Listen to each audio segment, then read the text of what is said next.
And it was just kind of like mumbling to itself, like it was cussing itself, like it was really frustrated or nervous.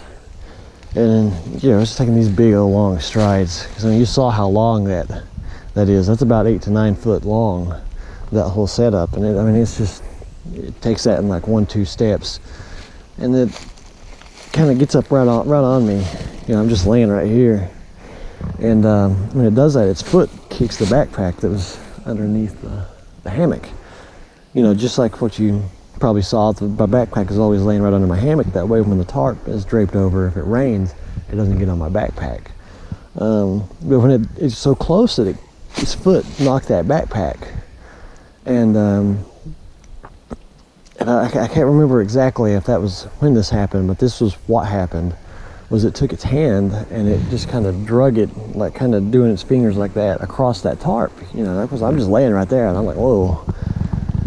And then with that one hand, it was able to run all the way from one end to the other of the tarp. You know, about, like I said, 8 to 9 feet. So very long reach. And you know, obviously very high, because the tarp, I mean, it was up to here. You know, I was probably hanging on that night about right here. I kind of had to hop up into the hammock. I made it that way on purpose. But yeah, so I mean, the tarp was up there, and I mean, it was dragging its hand right across, so it couldn't have been anything else.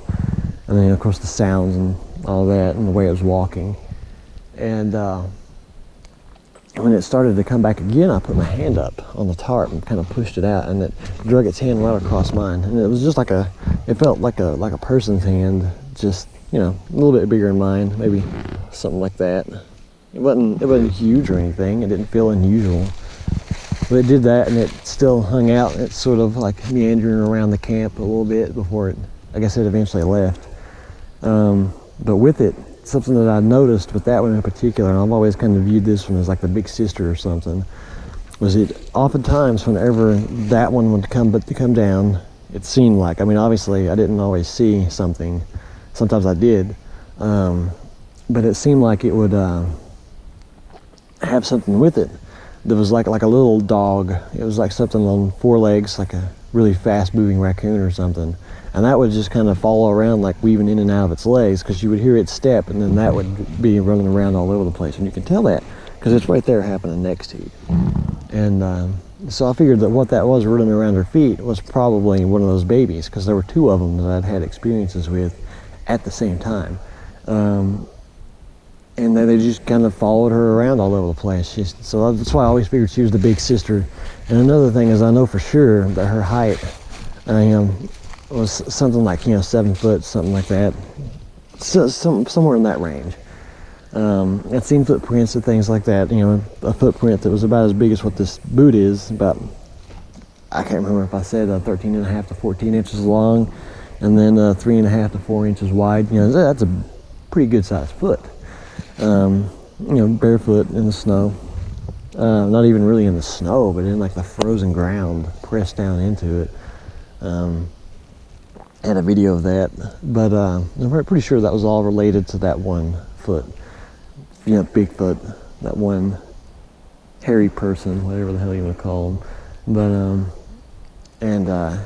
it's always seemed to me that even though most sightings that occur, and you can look it up, most of the sightings that occur are of ones that are like 6.5 to 7.5 feet tall, something like that. It's around the 7 foot range. I don't think that the ones that are that size are adults. I don't think that that's a full-grown one. Usually not a full-grown one. I think that when you're talking full-grown, you're talking like 8 to 9. 10, probably not all that uncommon. And then the biggest that I've ever heard, multiple times over and over and over from different researchers, was 12 foot. That's the max. That's the cap out. 12 foot tall.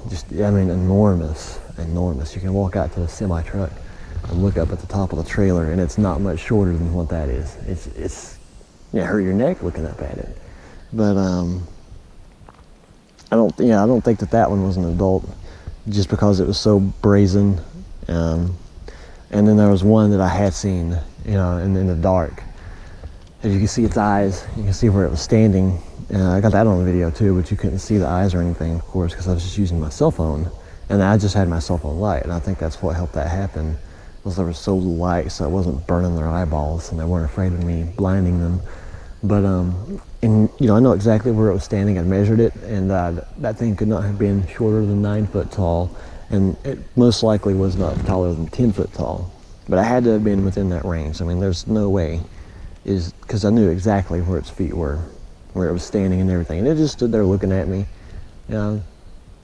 And it's my personal opinion that, based on experiences that happened that night afterwards, and you know, the sounds and the things that you hear, the tone of the voice, because you know, of course there's a male tone and a female tone, is that one was actually a female.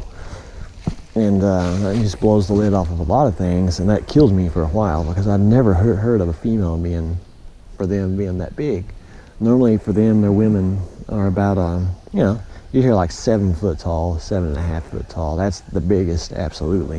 And then the other males, of course, are the ones that are running up 10 to 12 foot. They're just absolutely huge. But then I had heard a guy's account, and he was saying that he did see one, and she was about 8.5 feet tall. So that kind of made me feel a little less insane. I need to feel insane even for Bigfootery.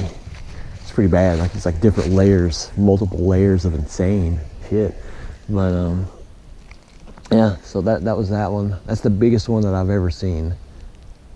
When I tell somebody that I've seen one, you know, I have seen the hair, right? And that's happened twice. But you know, I saw a huge dark silhouette that could not have possibly been anything else, and that area was just a booming that night. They were very, very happy to be there.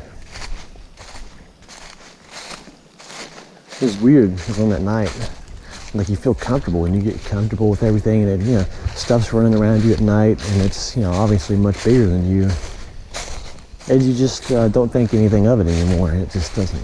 There's no fear anymore. And so I was standing there, and I was looking up at this, and you realize this is freaking huge. She's freaking huge, and it just really kind of shook me up. I was sitting there and filming it, you know, just making a little crappy video, just to let people know, you know, what I was into at the time. And you really feel that size difference, because you know, you're not out on the streets in America, you know, where there's laws and things like that. You're just out here in the wild. And I mean, I'm sure that something that I've always